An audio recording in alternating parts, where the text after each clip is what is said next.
भाइयों, स्वागत है आपका हमारे चैनल रवि कुमार डीएनएस किसान में। जैसे कि आपको पता होगा मेरे किसान भाइयों, मैं किसान से रिलेटेड वीडियो आपके लिए लेकर आता ही रहता हूं। तो आपने अभी तक मेरे चैनल को सब्सक्राइब नहीं किया है तो प्लीज मेरे को सब्सक्राइब, लाइक, शेयर और बेल आइकन का घंटा जो होता है उसे ऑल पे जरूर प्रेस करें, ताकि मैं कोई वीडियो डालूं तो उसका नोटिफिकेशन आप तक पहुंचाए और आप सबसे पहले मेरी वीडियो देख सकते हैं मेरे किसान भाइयों। तो आइए किसान भाइयों, देर न करते हुए हम आपको बता दें कि हम आपको जानकारी किस बारे में देने वाले हैं मेरे किसान भाइयों। जैसे कि आपने थंबनेल में देख ही लिया होगा मेरे किसान भाइयों, आज हम बात करने वाले हैं मीरा कुरान के बारे में। क्योंकि हमारे बहुत सारे किसान भाई मीरा कुरान का इस्तेमाल करते हैं अपने खेतों में, नर्सरी में भी करते हैं और अपनी फसल में भी करते हैं मेरे किसान भाइयों। मीरा कुरान का मतलब हमारे किसान भाइयों को पता नहीं होता है कि हमें अपने पौधे में किस प्रकार से लगाना चाहिए और किस तरह से मीरा कुरान काम करता है मेरे किसान भाइयों। तो हम पूरी A to Z जानकारी मेरे किसान भाइयों हम आपको देने वाले हैं। और आपको पता ही होगा मेरे किसान भाइयों, हम बिल्कुल आपको रियल जानकारी देते हैं, कोई फेक जानकारी नहीं देते हैं मेरे किसान भाइयों। तो देखिए, हम बिल्कुल मीरा कुरान के बारे में आपको बताने वाले हैं मेरे किसान भाइयों कि ये मीरा कुरान जो कीटनाशक दवाई होती है, तो ये हमें किस प्रकार से अपने खेत में यूज करनी चाहिए, यानी कि लगानी चाहिए मेरे किसान भाइयों। देखिए, हमारे बहुत सारे किसान भाई इस चीज का इस्तेमाल करते हैं और उसका अच्छा बेनिफिट उठाते भी हैं। और जो हमारे बहुत सारे किसान भाइयों को, नए किसान भाइयों को नहीं पता होता है तो उसका अच्छा बेनिफिट नहीं उठाते हैं मेरे किसान भाइयों। तो एग्जाम्पल के रूप में हम आपको बताना चाहते हैं मेरे किसान भाइयों, जैसे कि हम अपने खेत में खीरे की या तुरई की या करेले की या A to Z कोई सी चीज की भी नर्सरी डालते हैं मेरे किसान भाइयों। तो देखिए, आपने अक्सर देखा होगा कि हम किसान हैं, जैसे कि हमारा जो दूसरा पड़ोसी होता है मेरे किसान भाइयों, तो वो हमसे बाद में नर्सरी डालता है और हम उससे लगभग 6 से 7 दिन पहले भी नर्सरी डाल देते हैं मेरे किसान भाइयों। तो हमारी नर्सरी तैयार नहीं होती है और जो हमारा किसान जो बाद में नर्सरी डालता है मेरे किसान भाइयों, तो उसकी नर्सरी हमसे पहले ही तैयार हो जाती है। फिर हम बाद में उससे ये सवाल करते हैं मेरे किसान भाइयों कि भाई, हमने तो आपसे पहले नर्सरी डाला था और हमारी तो नर्सरी आज तक तैयार नहीं हुई और आपकी नर्सरी कैसे तैयार हो गई।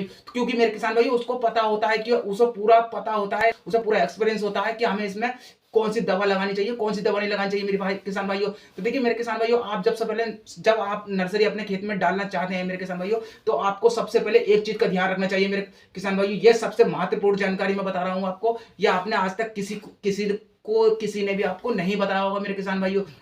देखिए, जब हम नर्सरी अपने खेत में किसी चीज की भी नर्सरी किसान भाइयों जब डालते हैं, तो देखिए हमारे बहुत से किसान भाई क्या गलती कर देते हैं मेरे किसान भाइयों। देखिए, बहुत से किसान हमारी ये गलती कर देते हैं कि वो नॉर्मल से ही मिट्टी में खोद के, अपनी खेत की मिट्टी खोद के क्यारी बना के उसको नर्सरी डाल देते हैं मेरे किसान भाइयों। आप किसी चीज की भी नर्सरी डाल देते हैं इसका मतलब। तो देखिए, हमें ऐसी गलती नहीं करनी चाहिए मेरे किसान भाइयों। आपको नर्सरी डालने से पहले एक चीज का बहुत जरूरी ध्यान रखना है मेरे किसान भाइयों।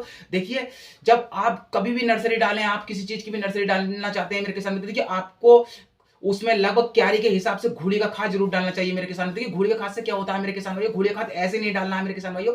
आपको कम से कम 1 साल पुराना आपका घुड़ी का खाद होना चाहिए और उसको अच्छी प्रकार से आप कट्टे वगैरह या चल्ले वगैरह से आप छान सकते हैं। छानने के बाद भाई साहब, आप उसको आप जहां भी अपनी नर्सरी डालना चाहते हैं उसको अच्छी प्रकार से आप डाल के और खुरपे या फावड़े से आप मिला सकते हैं। मिलाने के बाद में मेरे किसान भाइयों, फिर आपको उसमें नर्सरी डालनी है। देखिए, उससे घुड़ी खाद से किसान भाइयों होता क्या है कि हमारी जमीन जो होती है वो थोड़ा फोकी हो जाती है। उससे हमारा जो जावरा होता है, जो हम नर्सरी डालते हैं तो उसका जावरा हमारा नीचे अच्छा ग्रोथ भी करता है, तो उसकी वजह से हमारा पौधा अच्छा ग्रोथ करता है मेरे किसान भाइयों। और दूसरा बढ़िया रीजन ये होता है मेरे किसान भाई, जब हमारी नर्सरी जम के आएगी तो उसमें घुड़ी का खाद से वो हमारी नर्सरी जो होती है मेरे किसान भाइयों, वो जल्दी जम के आती है और उसमें अच्छा खासा हमें बेनिफिट भी मिलता है मेरे किसान भाइयों। तो देखिए, जैसे कि हम मीरा कुरान के बारे में बात कर रहे हैं मेरे किसान भाई, देखिए हमारे बहुत से किसान भाई क्या करते हैं, मीरा कुरान को जानते नहीं कि इसे कैसे यूज करना चाहिए मेरे किसान भाइयों। देखिए, आप कोई सी भी खेती करते हैं मेरे किसान भाइयों, आप हरी सब्जी कोई सी भी खेती करते हैं मेरे किसान भाइयों, तो आपको ये पौधे के ग्रोथ करने में और पौधे की क्षमता बढ़ाने में बहुत ही बढ़िया दवा है मेरे किसान भाइयों।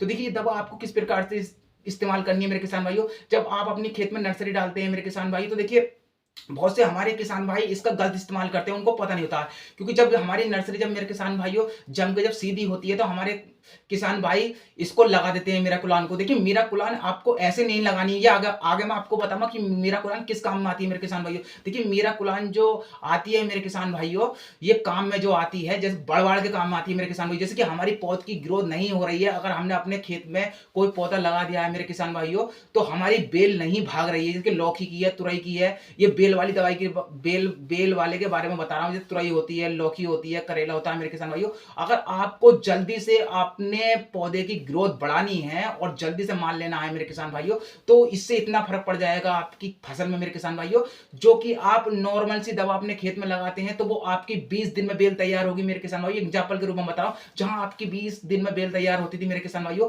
अगर आप मीराकुलान का इस्तेमाल करेंगे तो आपकी 15 दिन में इतनी ही बेल हो जाएगी। जो आपकी 20 दिन में बेल होती थी वो 15 दिन में आपकी बेल मेरे किसान भाइयों होने वाली है। तो देखिए, इसका सही इस्तेमाल करने का तरीका मैं आपको बता रहा हूं कि अगर आपको नर्सरी में ही अगर आपको ये मीराकुलान लगानी है मेरे किसान भाइयों, तो ये बहुत ही अच्छा बेनिफिट आपको देने वाली है मेरे किसान भाइयों। तो देखिए, जब आप पहला स्प्रे जब करेंगे तो देखिए पानी के लिमिट के हिसाब से ही मेरे किसान भाइयों, जहां से आप स्टोर से दवा खरीद के लेकर आएंगे, आपको पहले उससे पूछ लेना है और आपको खुद पता होगा कि हमें इसमें एक टंकी पानी लगाना है, आधी टंकी पानी लगाना है, 4 लीटर लगाना है, 5 लीटर लगाना है। आपको दवा का यूज जो करना है मेरे किसान भाइयों, वो अपने पानी की लिमिट के हिसाब से करना है। तो देखिए, जब नर्सरी जमकर तैयार हो जाती है मेरे किसान भाइयों, तो आप जब हल्का जब हमारा पत्ता पहली जब नई नई कॉपी निकलती है, तो उस प्रकार को उस टाइम पे हमें नर्सरी में ये इसका स्प्रे कर देना है मेरे किसान भाइयों। फिर उसके बाद में दूसरी बार कम से कम 8 दिन का गैप देने के बाद में हमें इसमें दूसरा स्प्रे कर देना है मेरे किसान भाइयों। तो मैं गारंटी से लिख के बिल्कुल गारंटी से बता रहा हूं मेरे किसान भाइयों, नोट कर लो मेरी बात ये बिल्कुल दिमाग में आप अपने, क्योंकि आपको उसमें बहुत ही अच्छा बेनिफिट मिलेगा।